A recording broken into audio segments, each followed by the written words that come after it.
Ex-prisoners. Did you ever meet an inmate who was nice, but you later realized committed a very serious crime?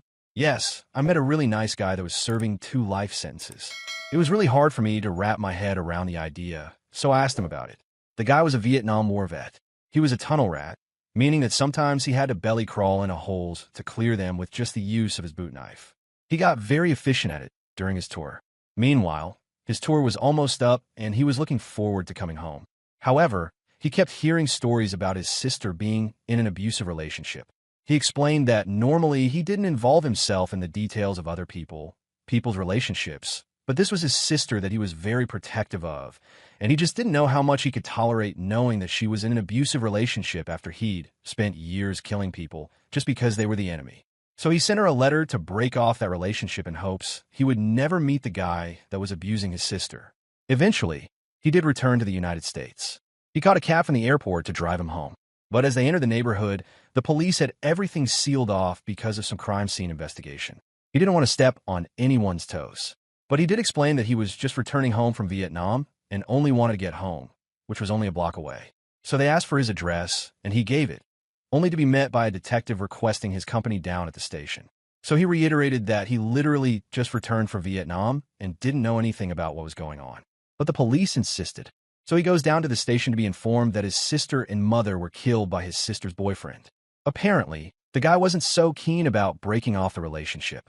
The police had the guy. It was pretty cut and dry. He was in custody, and the police only asked him to let them do their job without him interfering. Well, turns out that the boyfriend bonded out, and this Vietnam vet had friends that knew where this guy hung out. So this guy goes down to a bar the boyfriend frequented and had him pointed out. He approached the guy at the pool table and started chatting the guy up. He explained that he just got back from Vietnam and that he was a tunnel rat there. He pulled out his combat knife to explain what it was like belly crawling through tunnels with that particular knife because his .45 would have alarmed the enemy. He told stories of spiders the size of basketballs rushing at him that he had to kill without giving away his position. But the guy he was talking to just wanted to know if he wanted a bet on the pool game. So he told the guy, his sister's abusive boyfriend that killed both his sister and his mother, that he had a bet for him. He told him that he was going to take that very same knife he used in Vietnam to skin him alive, and that he was willing to bet nobody in the bar would intervene. And so he did. And he didn't stop cutting up that guy in front of everyone until the police arrived and asked him to. When he went to court, the judge wasn't too happy about his vigilante justice and convicted him for murder. But when he was asked if he'd like to say anything before sentencing, he asked for the name of the magistrate officer that gave his sister and mother's murder bid. The life sentence he received wasn't just for the brutal murder of the man who had killed his mother and sister. If it had been only that, maybe there would have been room for a lesser charge, some argument that he had acted in a fit of rage, that grief had clouded his judgment. But that wasn't the real reason why he would never see freedom again. What truly sealed his fate were the words he spoke in the courtroom, right in front of the judge who was about to sentence him. At that moment, he didn't seem like a remorseful man, nor someone who had acted without full awareness. He locked eyes with the magistrate and asked, with an unsettling calmness, "What's the name of the judge who granted bail to the man who murdered my sister and my mother?" The courtroom fell silent. No one had expected that question. The judge hesitated for a moment, but kept his firm posture. He tried to brush off the provocation and move forward with the proceedings, but something about the way the Vietnam veteran stared at him sent a chill down everyone's spine. He didn't yell.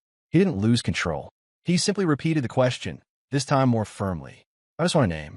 Who was responsible for letting that bastard walk free?" The attorneys whispered among themselves. The jury members exchanged tense glances. Everyone knew what he wanted, and they knew he wasn't bluffing. Ignoring that warning was a mistake. After sentencing, he was taken straight to prison without delay. The justice system wanted to close this case as quickly as possible. A veteran who had killed on the battlefield and then carried out his own form of justice in his homeland wasn't the kind of defendant courts liked dealing with.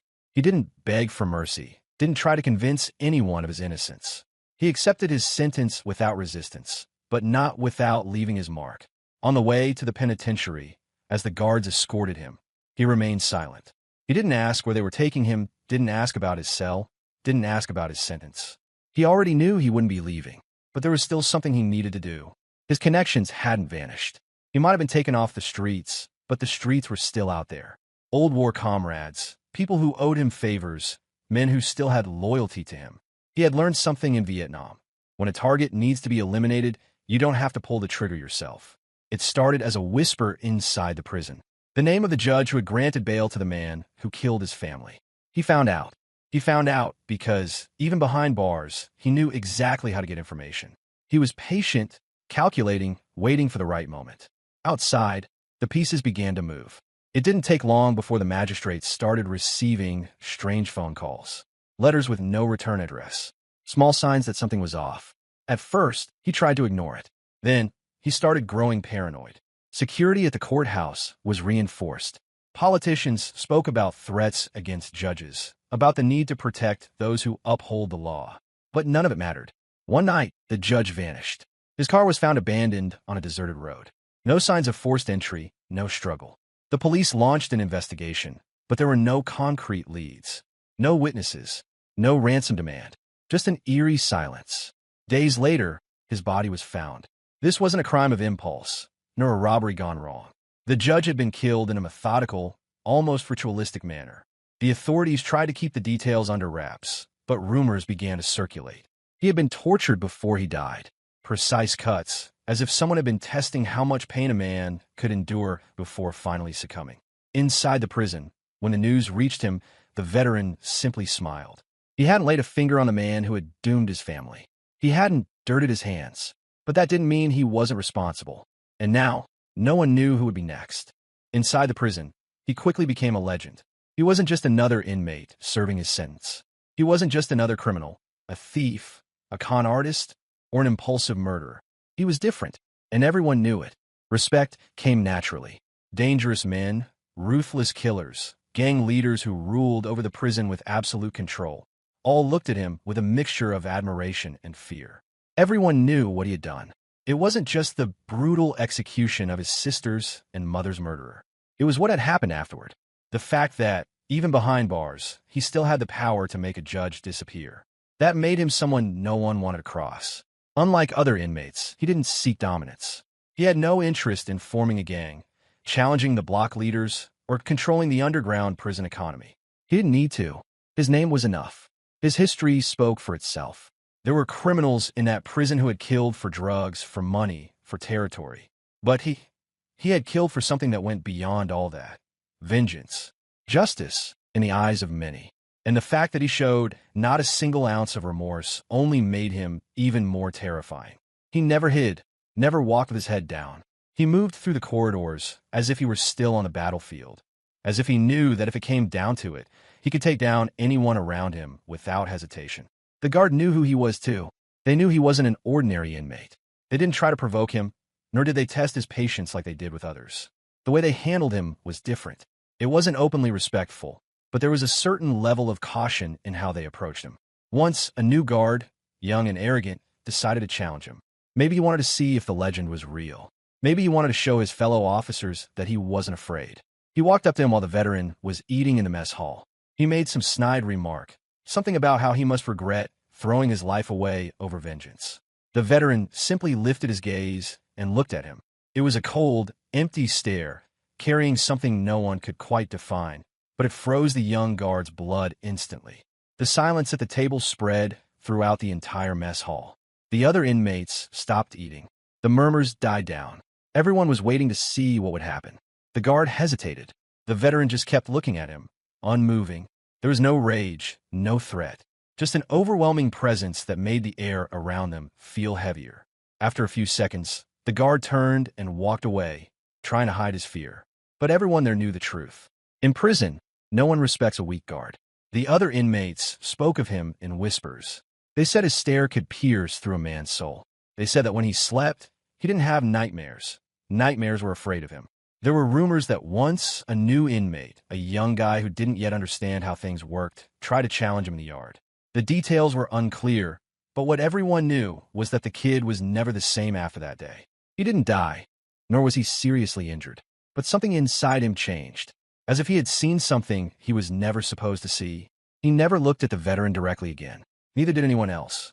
Despite the admiration and fear he commanded, he never sought power. He didn't need to. If anyone wanted to fight over control inside the prison, they could do it among themselves. He didn't care. His name alone was enough to ensure that no one dared to challenge him. And despite being sentenced to life in prison, despite knowing he would never leave, he never, not even for a second, showed any regret. He never asked for forgiveness, never said he would do anything differently, never tried to justify his actions. He was exactly where he expected to be. And the only certainty within those walls was that if he wanted to, he could still take down anyone. One night, in the prison yard, he decided to talk. It was rare for him to share anything personal. He had always been a man of few words, someone who only spoke when necessary. But that night, maybe out of boredom, maybe because something was weighing on his mind more than usual, he started talking about the war. The stories he told weren't heroic. They weren't the kind you see in war movies, the ones that paint soldiers as noble warriors. No, what he described was something completely different. Something dark. Something that felt like it hadn't been told many times before. I was there listening, me and a few other inmates who in one way or another had earned some level of closeness with him. But that night, none of us felt lucky to be there, because what he told us was terrifying. He talked about Vietnam, about what it meant to be a tunnel rat. He explained how, on some missions, they had to crawl into tunnels dug by the enemy. Narrow, dark tunnels, infested with rats, snakes, scorpions, and sometimes something worse. He said that, most of the time, he couldn't use a flashlight. He couldn't make a sound. Silence was his only defense. You crawl forward without seeing anything, just feeling the dirt and the walls with your hands, he said. And the whole time, you know there might be someone ahead, waiting. No one said a word. He was staring at the ground as he spoke, but not in a way that made him seem weak. He wasn't regretful, nor nostalgic. It was as if he was reliving it all at that very moment. Once, he had to go into a tunnel where they had heard suspicious noises. It was his job to go first and check. He crawled in, his knife clutched in his hand. The heat and humidity were suffocating. The air was thick, smelling of dirt and sweat. A few meters in, he heard breathing. He knew someone was there, waiting. A Viet Cong soldier was in the same tunnel as him. No room to run, no room to use a firearm. Only one of them was getting out alive. He didn't hesitate. He sensed the enemy's movement and struck. He described how he used his knife to slash the soldier's throat before he could react. But the problem was, in those tunnels, they couldn't just leave the bodies behind. He had to keep crawling, dragging the corpse with him. He talked about how the walls were so narrow that sometimes when he killed someone inside, their blood soaked his clothes, his arms, his skin. I came out of a tunnel once, covered in so much blood that my sergeant thought I had been shot, he said in a neutral tone. But it was all from the other guy. He talked about the screams. Sometimes, he would find hidden compartments in the tunnels where Viet Cong soldiers were waiting. When he attacked, it wasn't always silent. The soldiers on the other side screamed. Sometimes, they suffered. One time, one of them didn't die right away. He cut him deep enough to disable him, but not enough to kill him. The man thrashed on the ground, choking on his own blood. The problem is, if he screamed, more would come, he explained. So I had to make him stop. He didn't need to say how. Everyone understood. There were stories he couldn't even fully tell.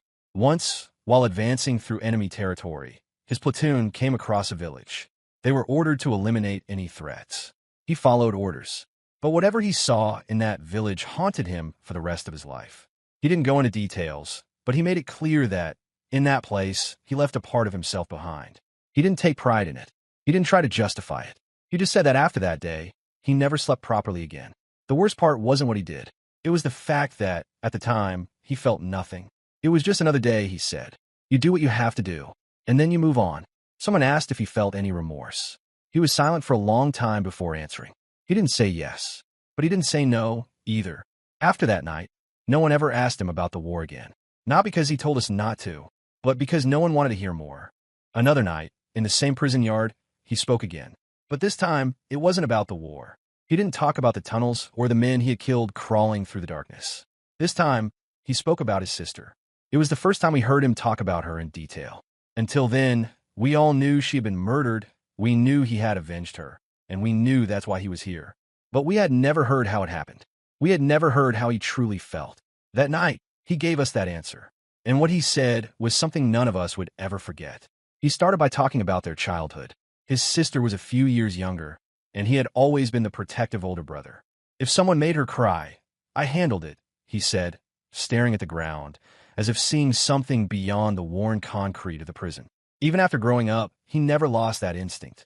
When he left for Vietnam, still young, he promised himself he would come back whole, that he would protect his family as he always had. But when he returned, he realized he had failed. His sister had been trapped in an abusive relationship, and he knew it before he even set foot back home. He had received letters, heard the stories from his family. He tried to convince her to leave the man, wrote to her, telling her to end it. But life doesn't work the way we want. He never imagined things would go as far as they did. He came back expecting to see her, but instead, he found a massacre. He remembered the feeling he had when he saw the police blocking the street, when he heard the neighbors whispering, when he smelled something he recognized all too well. It wasn't a smell you forget. At the station, the detectives explained what had happened, speaking in cold, detached tones. But he could only think that this couldn't be real. But it was. His mother and sister had been brutally murdered by the man his sister had been desperately trying to escape. A coward who couldn't handle rejection and decided to end everything. He said he listened to the details of the crime as if he were hearing a report about a war in some distant land.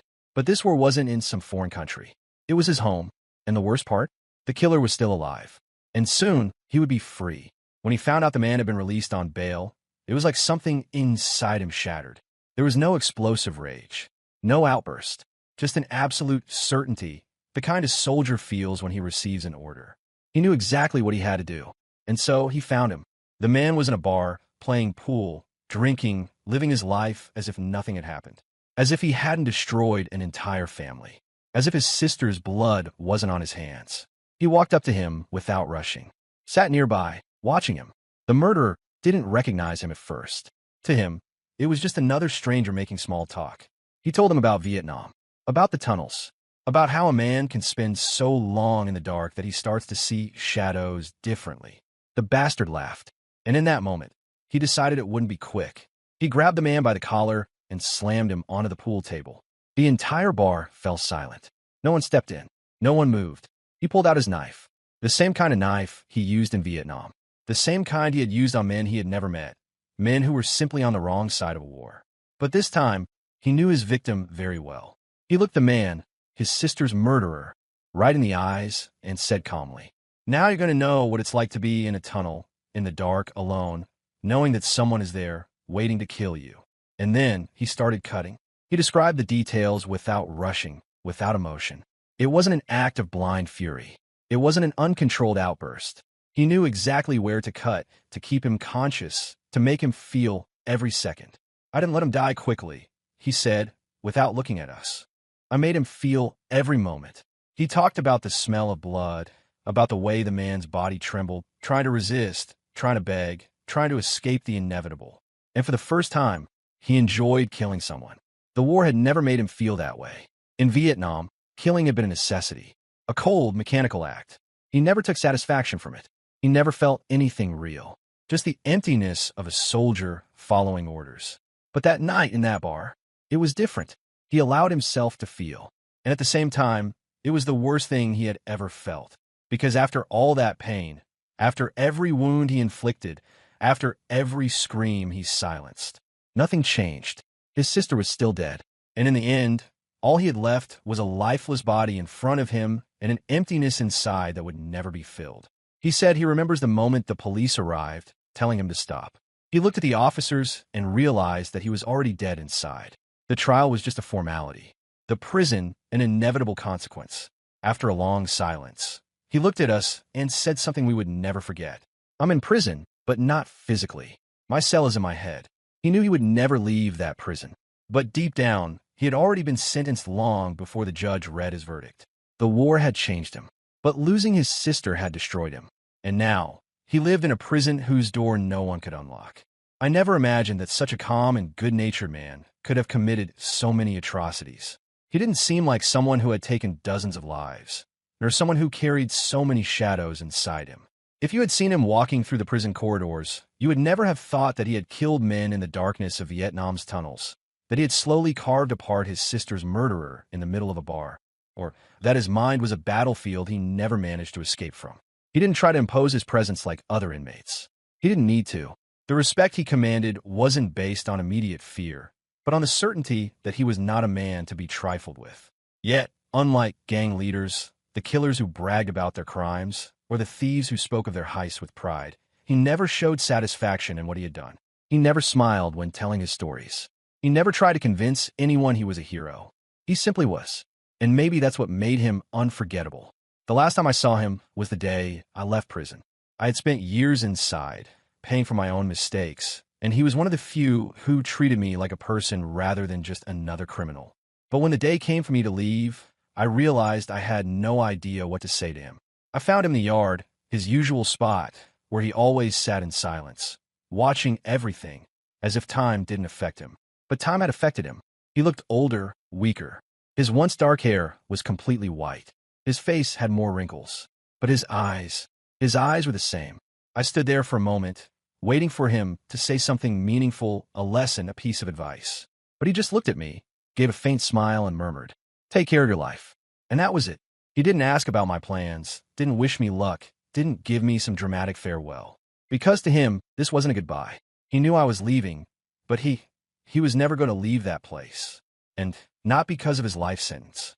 Because his true prison was never those walls. His true prison was inside his mind. And as I turned away and started walking, I had the strange feeling that I would never see him again. Years passed. I rebuilt my life, stayed out of trouble, and left the past behind. But from time to time, his name would come up in conversations with old acquaintances. They said he was weakening, that time had finally taken its toll on him. I don't know exactly when, but I know he died. I don't know if he died alone in his cell, or if some younger inmate tried to challenge him when he no longer had the strength to fight back. But somehow, I always knew he wouldn't have cared. He always said his real prison wasn't the bars or the guards. It was his own mind, and that time could never erase. But there's something I never fully understood. The judge who sentenced him, the one whose name he asked for in court. I always thought that if he had truly wanted, he could have had that judge killed from inside the prison. He had the connections, the influence, but I never knew if he did. The police never found the culprits. There were no leads, no suspects. But deep down I knew it wasn't him. He never had to ask, because the men he fought with in Vietnam called him a brother. They had survived together, killed together, seen hell together. And that kind of bond never fades. They knew that judge was the one who had let his sister's murderer walk free. They knew that was what had truly destroyed the man who once fought beside them. He never requested it, but they knew. And when the time came, they did what they believed was right. Today, it's been many years since I left that prison. Most of the men I knew in there are either dead, still locked up, or were trying to turn their lives around. But out of all of them, he was the one who truly stayed in my memory. Not just because of what he did, but because of how he carried it. I've never known anyone who bore so much weight alone. Many people are haunted by what they've done, but he was haunted by what he lost. It wasn't the war that destroyed him. It was the loss. And even now, after all these years, I sometimes find myself thinking about him, wondering if, at some point, he found peace. If the cell where his mind was trapped finally opened. Or if, until his last breath, he kept crawling through the dark tunnels of his memory, forever lost in a place he could never escape.